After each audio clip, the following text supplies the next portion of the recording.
Olá, tudo bem? Vamos lá para mais uma escola bíblica, nossa, neste domingo, mais um tema, e nós vamos trazer este tema agora também em Apocalipse, mas um tema bem diferente. Antes de iniciar, gostaria até de fazer uma breve oração, que é um tema realmente bastante forte e muito importante para as nossas vidas. Ó Deus e nosso Pai querido e amado, ó Deus, neste momento, Senhor, pedimos, ó Deus, que o Teu Espírito Santo venha falar profundamente no nosso coração mais uma vez e que através desta palavra, Senhor, possamos ser grandemente edificados com o conhecimento, mais o conhecimento da Tua palavra em nossas vidas, em nome de Jesus. Amém. Amém, irmãos? É claro que o mais importante é que se tiver alguma dúvida, não fique com essa dúvida para você. Você pode orar a Deus e pedir ao Espírito Santo para esclarecer no seu coração. Se você quiser também, estarei à disposição, né? Porque através do Espírito Santo também nós iremos dizer para você tudo aquilo que ainda ficou na sua mente, que ainda não está bem esclarecido. Tá bom? Então vamos lá. E antes de tudo, antes de nós entrarmos lá no Apocalipse, no tema de hoje, eu quero ler uma passagem do Senhor Jesus em Mateus capítulo 22, versículo 29. O Senhor Jesus ele disse assim: Jesus, porém, respondendo, disse-lhes: errais, não conhecendo as Escrituras e nem o poder de Deus. Então são duas coisas fundamentais na nossa vida como servos de Deus: conhecer as Escrituras e o poder de Deus, a unção. Então o crente, ele não vive só atrás de unção. Não, quero fogo, quero poder. Nós necessitamos do poder de Deus e muito na nossa vida. Não podemos fazer nada sem o poder de Deus. Mas também precisamos de ter o conhecimento das Escrituras. Precisamos conhecer a palavra de Deus. Então o estudo hoje não envolve unção. O estudo hoje é conhecimento. Conhecimento da história e conhecimento da palavra de Deus. Interessante que quando eu era aluno numa escola comum, secular, duas matérias eu sempre gostei demais, né? Até comento isso às vezes com meu filho, Israel, ele acha engraçado, porque são as matérias que ele não gosta, né? E eu gosto muito, que é História e Geografia. Sempre gostei demais dessas duas matérias, né? Geografia, então, é a minha preferida. Gostava demais, né? E quando eu olho para a palavra de Deus, eu vejo muito isso, né? Eu vejo muita história e vejo também a geografia. Eu gosto de ficar observando, né, a posição, os mapas, né, e por onde os discípulos andaram. É uma coisa particular minha, né? Então eu gosto muito de ver isso. Eu lembro até quando nós estávamos fazendo a teologia lá na igreja, e estávamos tendo aula,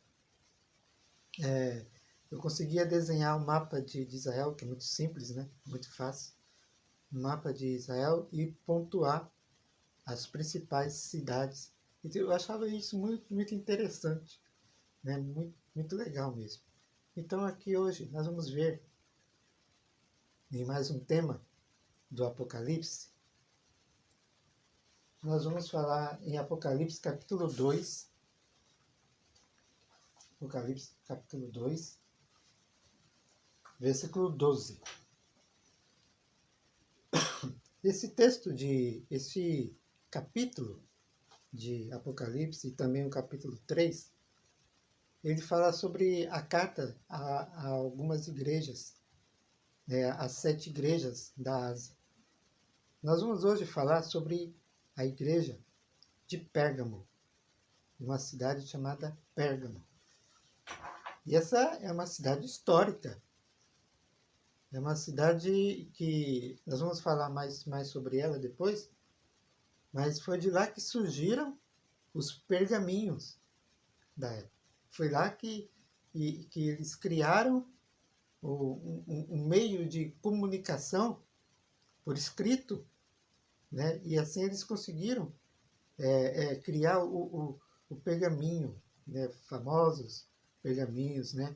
Onde foi extraído a palavra de Deus, né? onde colocaram várias outras histórias, a história da humanidade, escritos em pergaminhos, e nessa época antiga e também na Grécia Antiga.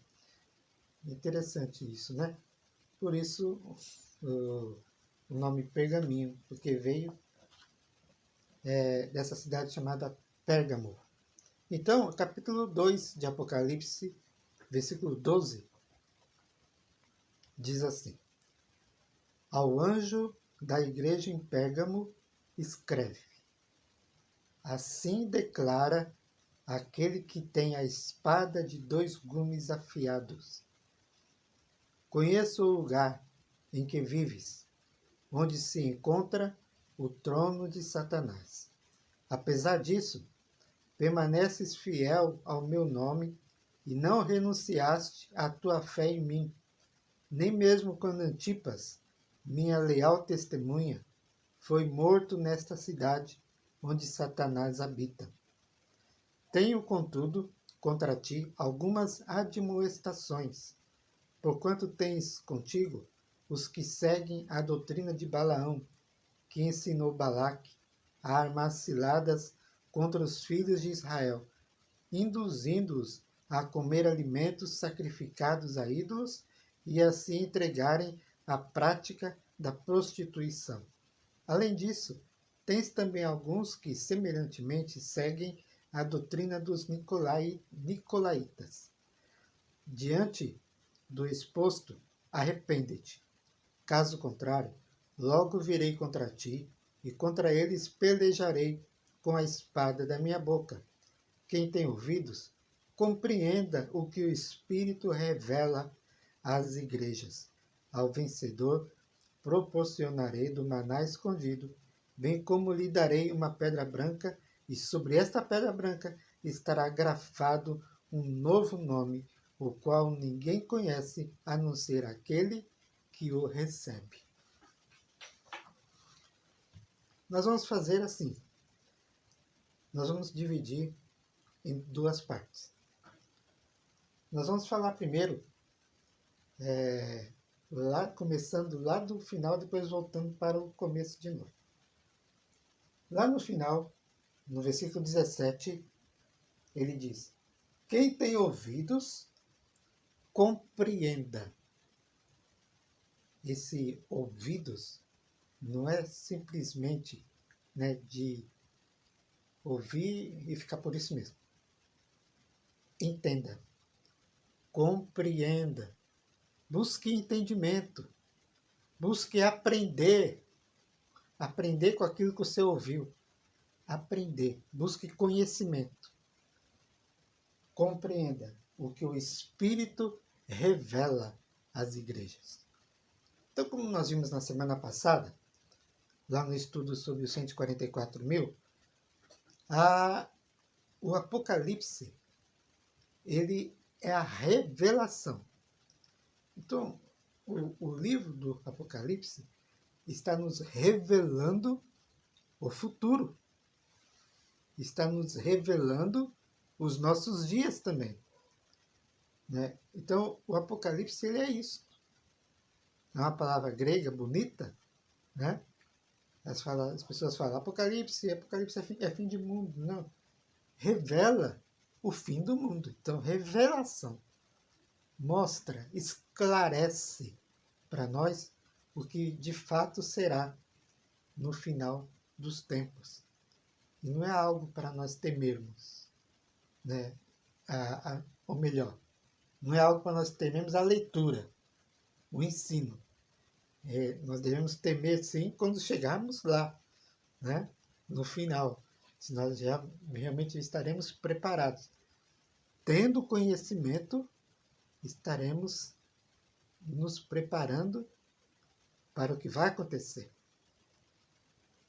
Quando alguém é pego de surpresa, é bem mais difícil, né?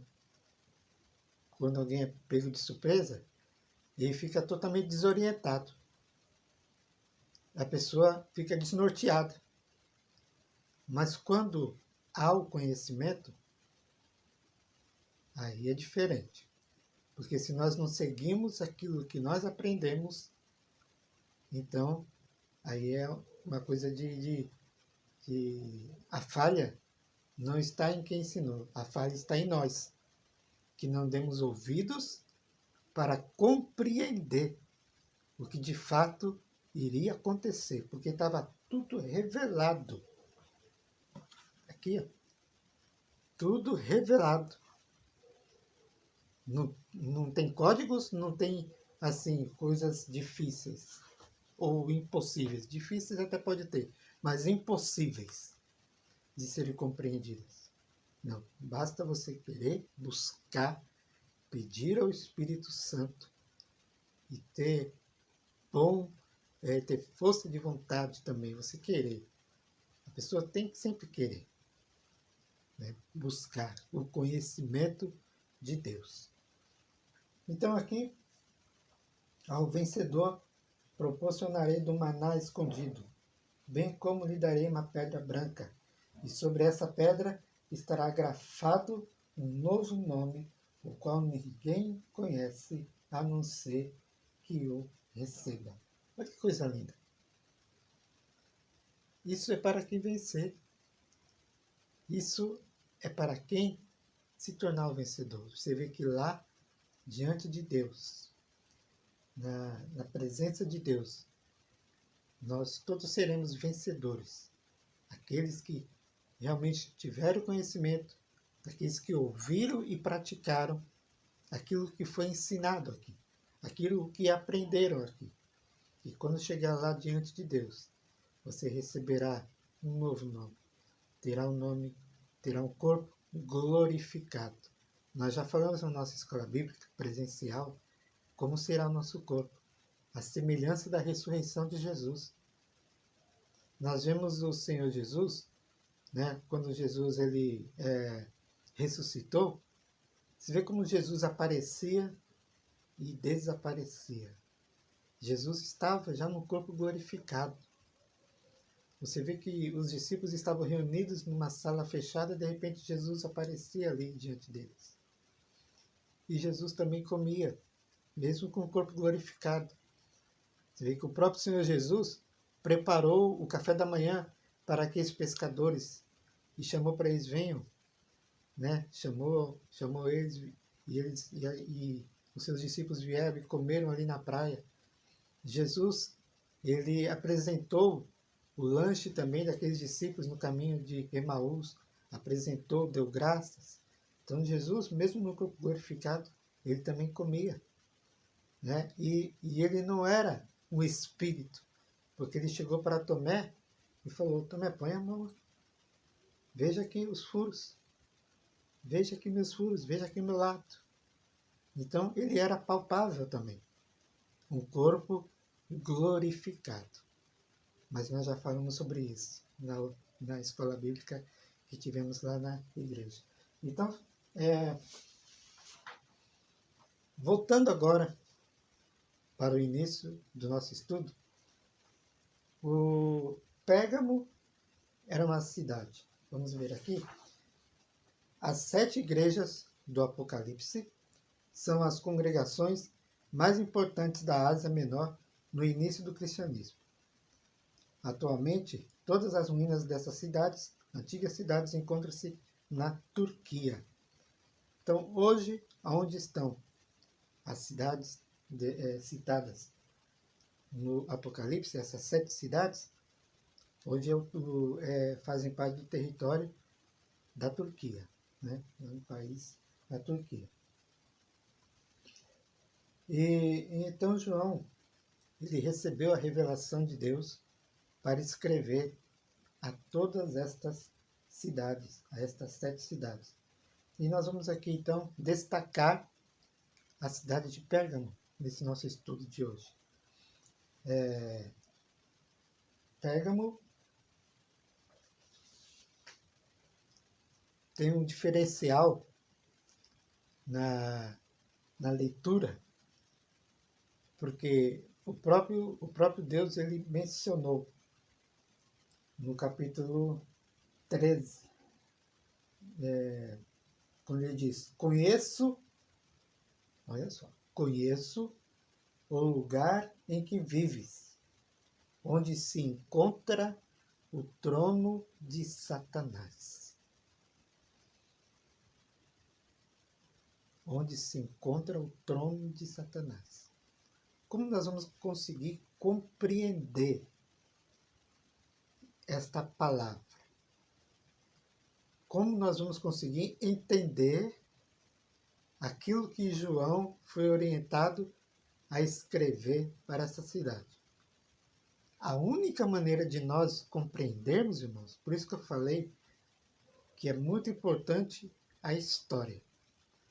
A única maneira de nós entendermos o porquê que Deus falou que na cidade de Pérgamo está o trono de Satanás, a única maneira de nós entendermos é observando e lendo e compreendendo a história da cidade de Pérgamo. É isso. Aí alguém vai dizer para mim, o Apocalipse está cheio de códigos. Códigos para quem não quer buscar, né, irmãos? Código para quem não quer realmente ver e estudar e compreender aquilo que está sendo revelado, porque já é uma revelação. Então aqui Deus ele colocou o lugar em que vocês vivem, vocês de Pérgamo, está localizado o trono de Satanás. Nós temos um entendimento sobre isso ao vermos a cidade de Pérgamo naquela época. A história desta cidade. Uma cidade antiga, que hoje tem um nome diferente, né? Daqui a pouco a gente vai ver o nome dessa cidade hoje em dia tem um nome diferente, mas naquela época então ela tinha um destaque. O versículo 13 que nós lemos fala claramente sobre o trono de Satanás estabelecido nesta cidade. Este estudo de hoje será baseado nesta declaração e revelação dada a João. É claro que nesta simbologia, né, dizendo sobre o trono de Satanás, porque assim, diferente o mundo espiritual, né, o mundo divino de Deus, o reino de Deus, ele não se localiza geograficamente. Ele não está situado em um local. Você vai dizer assim, não, mas o reino de Deus está lá na igreja. Está ali no salão, lá na igreja, onde nós vamos lá orar. Então, ali é um local de adoração. Ali é um local de oração. É um local de reunião, onde nós estamos ali juntos para ouvirmos a palavra de Deus, para aprendermos a palavra de Deus. Não significa que o reino de Deus está ali fixado, estabelecido, fixado. Não é isso. Porque o reino de Deus, na verdade, Ele está em nós, em cada cristão, em cada representante de Deus. Aí está o reino de Deus. E somos como pessoas escolhidas, separadas de Deus. Então Deus coloca o seu reino em nós. Então, quando nós clamamos assim, venha o teu reino e seja feita a tua vontade. Seja feita a vontade de Deus na minha vida, porque o reino de Deus está na minha vida, está na sua vida. Você que serve a Deus. Então, Deus ele trabalha de uma maneira. Você lembra lá com a samaritana? A samaritana. Então, onde a gente deve adorar? A gente deve adorar aqui neste monte ou no monte lá dos israelitas? E Jesus então falou, nem aqui nem lá. Porque os verdadeiros adoradores adorarão a Deus, adorarão ao Pai, em espírito e em verdade. Então é aqui dentro. Aqui dentro nós adoramos a Deus, porque o reino de Deus está aqui dentro. E aonde nós estivermos, o reino de Deus está lá. Para onde nós formos, o reino de Deus está lá.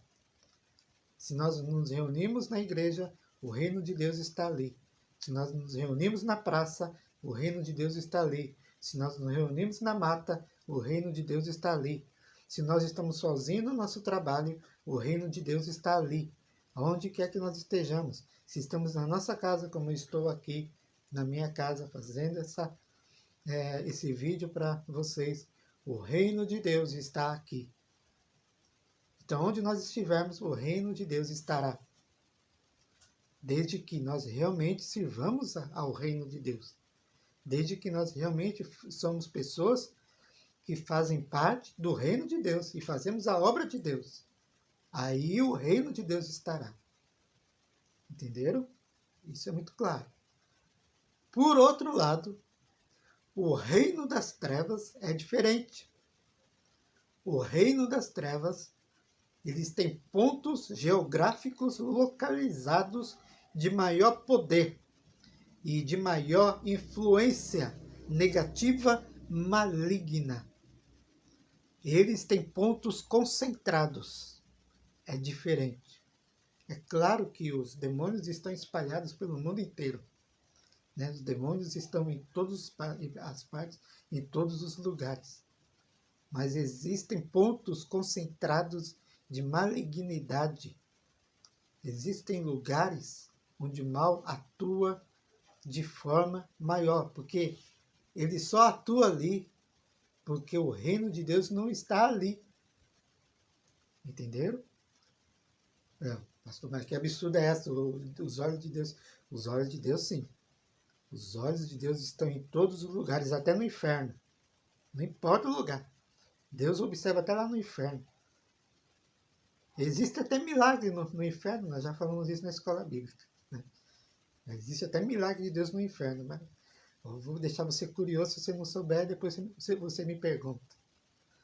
Mas, então, o reino das trevas, eles atuam de forma localizada, dali a distribuição. Por isso, o próprio Jesus falou que o reino das trevas é um reino organizado. Então, eles precisam se organizar. Então, eles precisam de base, de ter uma base, para que nesta base eles distribuam a sua malignidade, distribuam o seu mal, as suas práticas, aquilo que eles farão, que vai destruir um governo, né? que vai levar um governo às práticas malignas, que vai levar as autoridades, que vai levar as pessoas que trabalham em empresa, um empregador, que vão levar vários lugares onde estão, por exemplo, as bocas de fumo, né? Os lugares como em São Paulo, Cracolândia, domínio total, um lugar localizado onde está ali o império satânico, destruindo vidas. através das drogas. Locais localizados. E tem um outro local também, que é muito importante. E foi isso que Deus fez a referência a João sobre Pérgamo, que é o trono de Satanás, que é o local de idolatria. Eu me lembro quando eu era jovem, no grupo de mocidade da igreja. A igreja, né, ficava numa estrutura sobre loja, e acima dessa sobreloja tinha um andar acima, onde ali tinha várias salas, tinha até uma área ali onde jogavam bola, tudo. E nesta área reservada, na parte de cima da igreja, ficava exatamente em frente ao monte, isso lá em Santos, né, estado de São Paulo, ficava exatamente em frente ao monte onde ficava a igreja da padroeira da cidade. Né? Então, esses jovens, numa vigília, resolveram subir nessa parte lá do salão, né? do prédio da igreja, onde era essa parte livre, que dava de frente ao monte onde ficava a igreja da padroeira da cidade, e ali eles começavam a orar, e a maneira que eles oravam, expulsando todo o domínio de Satanás sobre a cidade de Santos. Isto é algo poderoso e algo que tem que ser feito sempre nas nossas cidades, derrotando o domínio de Satanás em nome de Jesus. Isso é nossa obrigação como cristão. Acontece que aqueles jovens não tinham envolvimento com a palavra, com o conhecimento, com o poder de Deus, não estavam totalmente comprometidos com Deus. Você pode até me perguntar, nossa, mas eles estavam numa vigília, isso não é um compromisso com Deus? Sabe lá quais são as razões que estavam ali? Sei que a maior parte daqueles jovens se desviaram logo após isso. Eles tiveram muitos problemas, inclusive problemas de saúde, né? E problemas outros familiares devido à retaliação, que é muito forte. Ali onde as pessoas dizem sobre a padroeira, você me perdoe se você é amigo católico que está vendo esse vídeo, mas eu quero que você tenha o entendimento da palavra de Deus, porque na Bíblia que você usa, a sua Bíblia católica, mesmo as edições paulinas, está aí escrito, é só você olhar e observar sobre a idolatria. Né? Então esclareça sua mente em nome de Jesus, e deixa que o Espírito Santo entre e te esclareça esta palavra.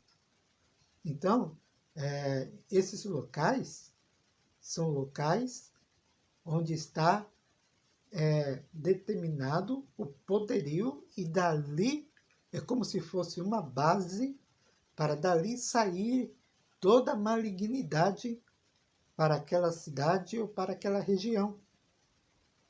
Então ali, na cidade de Pérgamo, nós vemos exatamente isso, porque na cidade de Pérgamo existia um altar gigantesco para um deus da mitologia chamado Zeus.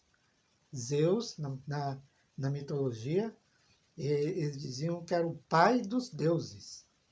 Era o senhor dos deuses, o senhor dos raios, o senhor dos trovões. Então, era o criador de tudo, Zeus. Né? Então, eles tinham um altar gigantesco, onde recebiam pessoas de todas as partes do mundo naquela época, e eles iam para adorar uma imagem de um deus falso criado pela mitologia grega. Agora, irmãos, por causa disto, por causa deste altar, localizado nesta cidade, a cidade de Pérgamo, Deus então deu a instrução para João escrever aos irmãos que frequentavam a igreja ali de Pérgamo e que moravam nessa cidade. Ele dizia então: conheço o lugar em que vocês vivem. O próprio Senhor Jesus, Cordeiro de Deus, falando: eu conheço o lugar que vocês vivem, porque aí está localizado o trono de Satanás. Ou seja, o lugar onde está o centro da idolatria daquelas cidades da região onde milhares de pessoas se reuniam para adorar a figura de um deus da mitologia, que diziam que este Deus era o criador de tudo. Deus não se deixa escarnecer.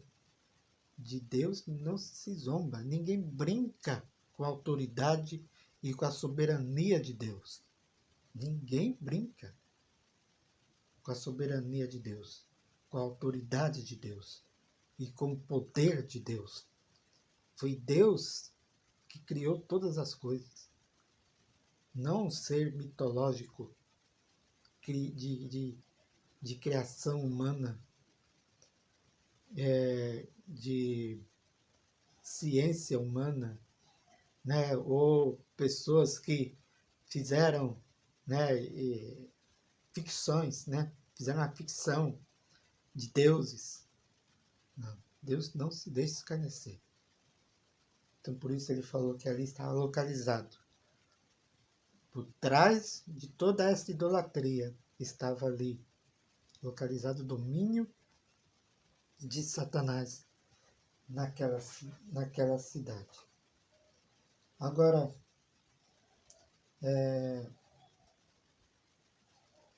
nós vimos isto nessa cidade, né, e que o texto aqui continua. Vamos ler o texto. Apesar disso, né, está falando que lá é o trono de Satanás, e o texto continua. Apesar disso, permaneces fiel ao meu nome e não renunciaste à tua fé em mim. Nem mesmo Antipas, minha leal testemunha, foi morto nessa cidade onde Satanás habita. A referência de Antipas, então, a gente consegue compreender pela história de que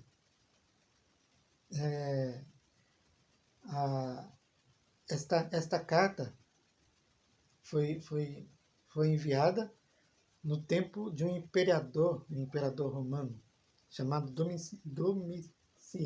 Domiciano. E este imperador romano, né, que até mandou matar Antipas, que, conforme diz aqui, era um servo de Deus, era uma testemunha, era alguém que combatia a idolatria daquela cidade, que combatia pelo poder de Deus. E a história diz que Antipas ele foi morto, cozido em um caldeirão ou num touro. A história diz coisa diferente. Uns dizem que foi um caldeirão, outros dizem que foi um touro, né, um touro de bronze. E ele foi colocado ali com azeite, foi cozido ali, segundo a história, não está da Bíblia, a história que diz isso sobre Antipas. Então, e ele fala sobre isso. E então Deus, ele diz: mesmo assim, vocês continuaram firmes, vocês continuaram fiéis, porque naquela época existia também um ditador. A maioria dos imperadores romanos eram ditadores mesmo, né? A maioria. Mas este foi exatamente a figura do espírito do anticristo. Esse imperador, nesta época do Antipas, ele tinha o espírito do anticristo. Por quê? Porque ele começou fazendo muitas coisas boas. E é muito inteligente, muito eloquente, sabe? Ele era um grande administrador e ele resolveu muitos problemas do Império, em todo o Império Romano, né? Mas, de repente, ele começou realmente a aparecer. a dar a sua verdadeira cara, fazer aparecer o que ele realmente é, e se tornou um dos maiores perseguidores da igreja naquela época, dos cristãos e também dos judeus em geral. Perseguia e matava todos os judeus e todos os cristãos. O espírito do anticristo estava sobre este imperador romano. Então vocês veem, você lê um pequeno texto da Bíblia, né, principalmente aqui em Apocalipse, e você tem a história fluindo, né? Você tem a história te mostrando tantas coisas, e por isso Deus tinha esta preocupação. Por isso Deus falou, este lugar está o trono de Satanás. Primeiro, por causa da estátua de Zeus e o altar de Zeus. Segundo, por causa de um ditador com espírito do anticristo que estava naquele local. O trono de Satanás estava ali. Vocês veem como você colocando aquilo que realmente aconteceu junto com os textos, você tem uma ideia do que é sério e do que é profundo. Tudo aquilo. Então, para nós conseguirmos adiantar bem aqui, olha o que diz o versículo 14. Tenho, contudo, contra ti algumas admoestações, algumas advertências. Vamos ver. Porquanto tens contigo os que seguem a doutrina de Balaão, que ensinou Balaque a armar ciladas contra os filhos de Israel, induzindo-os a comer alimentos sacrificados a ídolos e a se entregarem à prática da prostituição. Então veja bem aqui, irmãos. No local, era um local de muita idolatria e de muita perseguição com os cristãos e com os judeus também.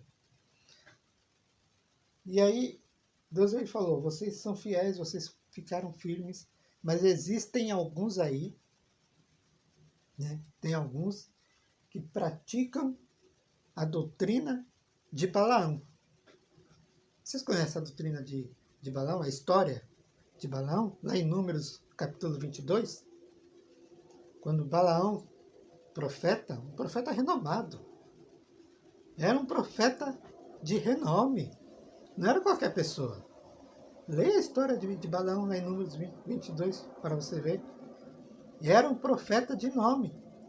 E ele era tão conhecido que ele era conhecido assim, que se ele abençoasse, seria realmente abençoado. Se ele amaldiçoasse, seria amaldiçoado. Havia confirmação nas suas palavras. Então era um profeta de nome. E ele foi chamado por Balaque, o rei, né? E o rei, então, ofereceu dinheiro para ele, deu muito dinheiro para ele amaldiçoar o povo de Israel. Só que no momento, ele mesmo falou, eu vou falar aquilo que Deus me mandar falar.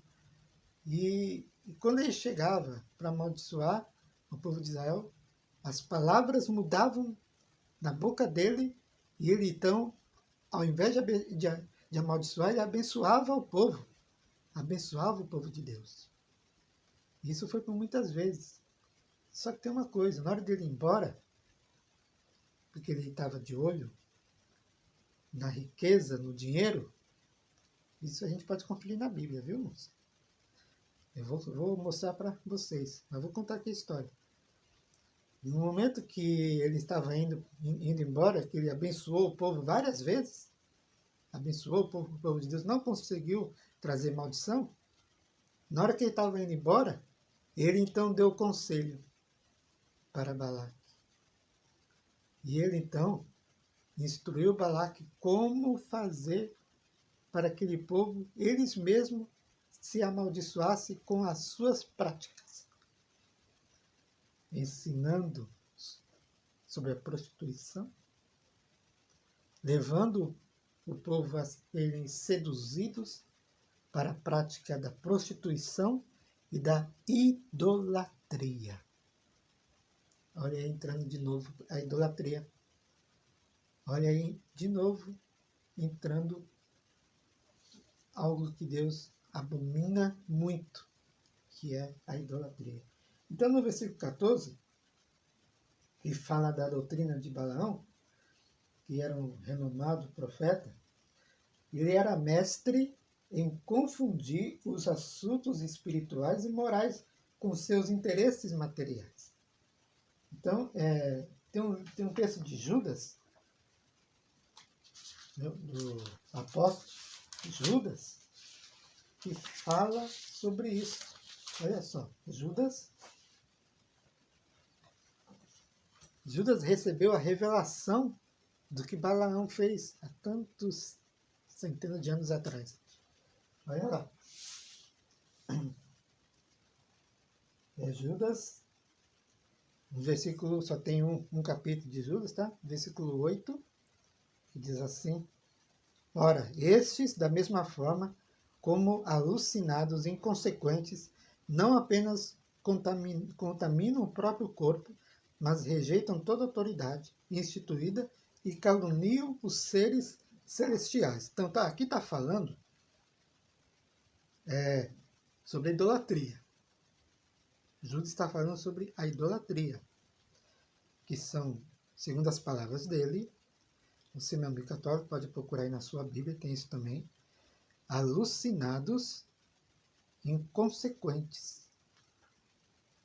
Porque Deus abomina idolatria. Deus detesta a idolatria. Agora, eles não apenas também contaminam o próprio corpo, mas rejeitam toda autoridade. A idolatria do seu próprio corpo e a prostituição. Agora, versículo 11. Ai deles, porquanto trilharam o caminho de Caim. O que é o caminho de Caim? O homicida e mentiroso. Trilharam o caminho de Caim, ávidos pelo lucro, se jogaram no erro de Balaão. Qual o erro de Balaão? Prostituição e idolatria. E aí foram tragados pela morte na rebelião de Corá. Aí já está dizendo, rebeldes, rebelião contra Deus. Então tudo isto são coisas muito fortes. E nós sabemos também que idolatria não é só quem se ajoelha diante de uma imagem. Nós já temos conhecimento disso. Nós criamos um ídolo no nosso coração, na nossa mente, um ídolo que pode ser qualquer coisa, ou qualquer pessoa. O interessante é que até temos exemplo na Bíblia, quando Deus falou para Abraão. Deus deu seu filho para Abraão, Isaque. Era o único filho de Abraão na sua velhice. E então, Deus falou para Abraão, Abraão, oferece o teu filho para mim. Este teu filho que você tem amado muito. É tão normal, né? Nós amarmos nosso filho. Mas mesmo assim, nosso amor pelo nosso filho, o amor pela nossa família, pela nossa esposa, pelo marido, nunca deve ultrapassar o nosso amor a Deus. Deus sempre em primeiro lugar. Qualquer coisa ou qualquer pessoa pode se tornar um ídolo. E Deus detesta todo tipo de idolatria. Porque onde está a idolatria, aí está o trono de Satanás. Pense nisso. É muito sério isso.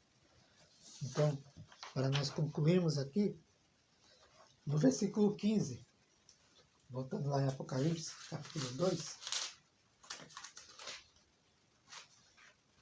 2, versículo 15. Além disso, tens também alguns que semelhantemente seguem a doutrina dos nicolaítas. Aí a coisa fica diferente. E fica estreito também do mesmo jeito. mas é diferente. Sabe aquele negócio, aquela filosofia do diabo, de Satanás mesmo? Se você não pode contra o seu inimigo, junte-se a ele. Misericórdia. Doutrina dos Nicolaítas. Versículo 15. Trata da doutrina dos Nicolaítas. O nicolaísmo é uma heresia. É uma doutrina heresia é uma doutrina contrária àquela ensinada na palavra de Deus. Uma torção. Alguém que pegou algo bom e transformou em algo ruim, em algo mal. Pegou o que é certo e transformou no errado. A heresia, ela faz uma transformação reversa do que é certo. E é muito mais fácil de entrar na mente das pessoas. Por que será, gente? Tem coisas que nós vemos aí que são totalmente heréticas. E quando nós olhamos que, meu Deus, é tão mais fácil, né, ou menos difícil, de acreditar naquilo que está na Bíblia do que acreditar nisso que essa pessoa está falando. E as pessoas vão acreditar nas heresias que estão falando, ao invés de acreditar na palavra de Deus, que está muito mais simples de se entender. Então, a doutrina contrária que se infiltrou na igreja primitiva.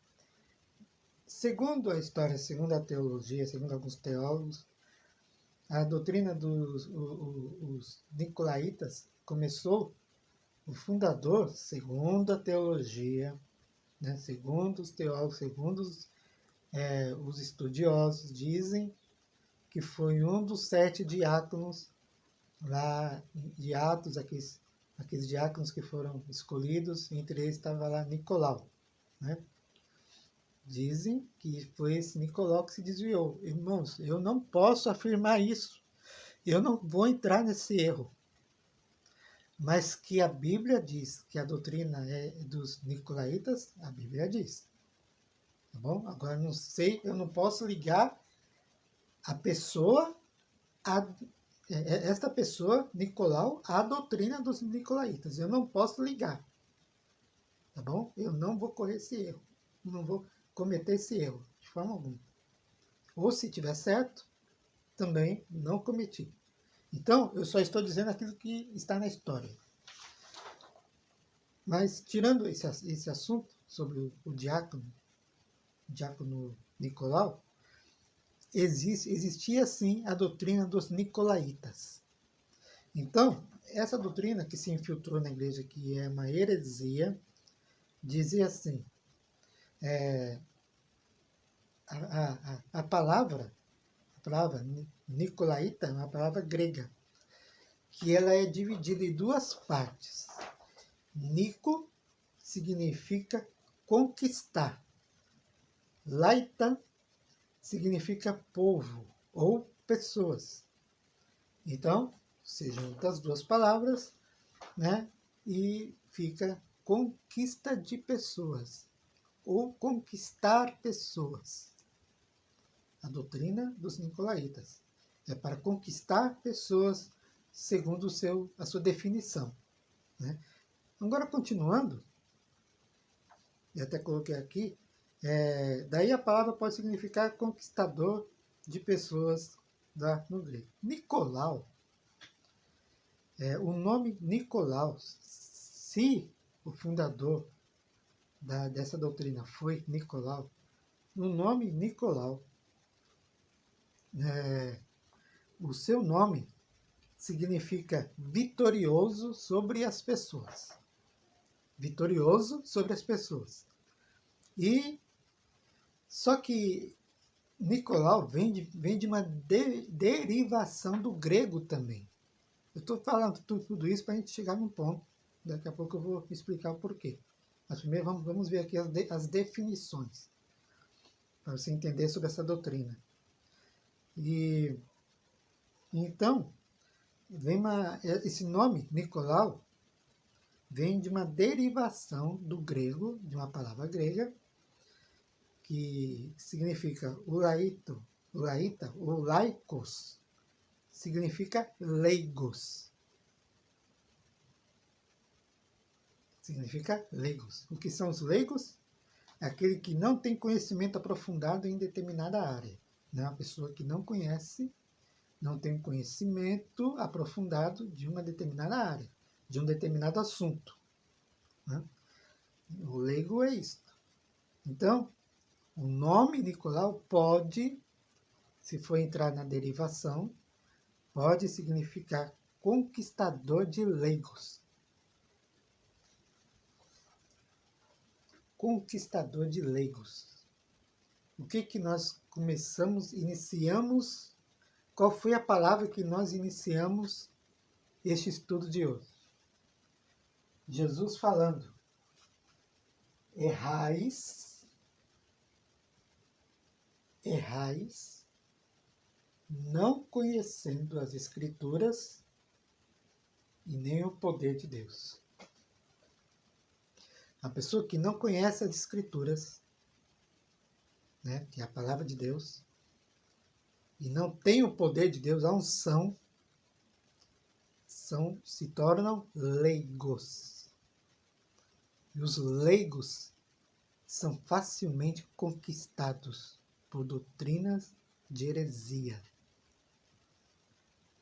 São levados por ventos de doutrinas, como diz o apóstolo. São conduzidos por qualquer um que chega. Eu sou o cara, eu faço, venha comigo. A pessoa diz, opa, estou indo. Não.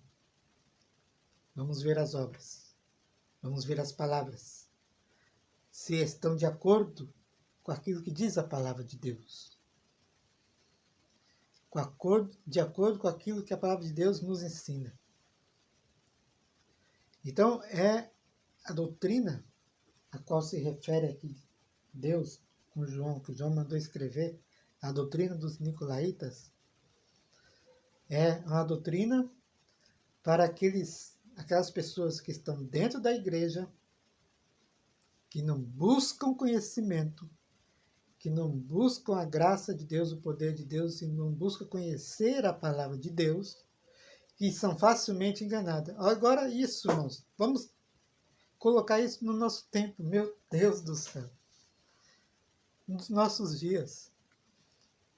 Tanto ensinamento errado, aqui mesmo na internet, né? Tanto ensinamento errado. Tantas heresias que se falam. Tantas coisas que para conduzir ou para desviar as pessoas do verdadeiro caminho. Então, precisa-se ter muito cuidado. Olhar sempre a palavra de Deus. No livro de Atos, conta a história dos bereanos. Paulo estava ali falando a palavra de Deus. Olha, o apóstolo Paulo estava ali falando a palavra de Deus. Depois que Paulo acabou de falar, sabe o que aconteceu? Os bereanos. Espera aí, Paulo, um pouquinho só que eu estou conferindo aqui se aquilo que você falou realmente está escrito. Se isso que você falou está de acordo com a palavra de Deus. É isso que você tem que fazer. Conferir se está realmente de acordo com a palavra de Deus.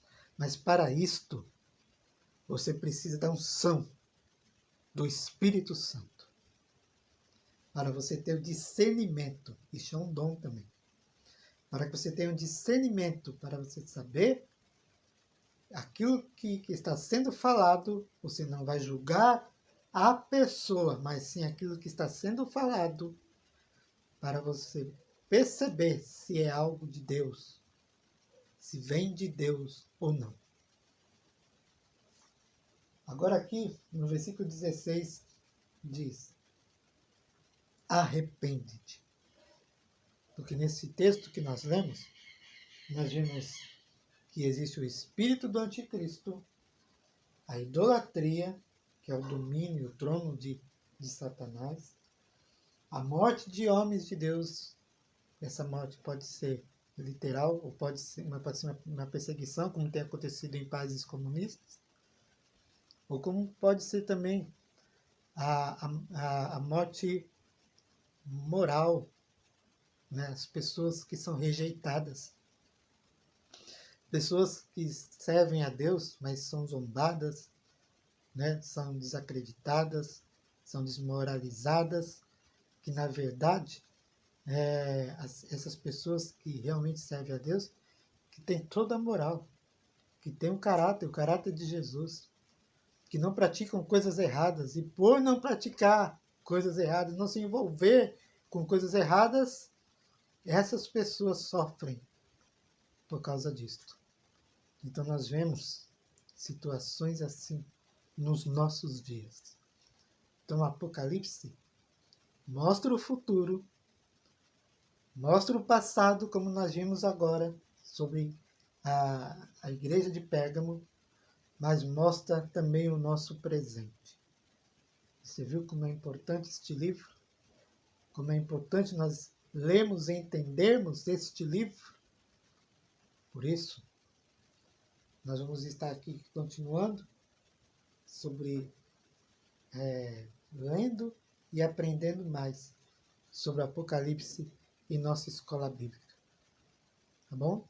Vamos deixar mais para o próximo domingo. Que Deus possa abençoar a sua vida, que você tenha uma semana de milagres, uma semana de bênçãos sobre você, que o Senhor te proteja e te guarde e te livra de todo mal, tanto você quanto a sua família, em nome de Jesus. Amém. Fique com Deus.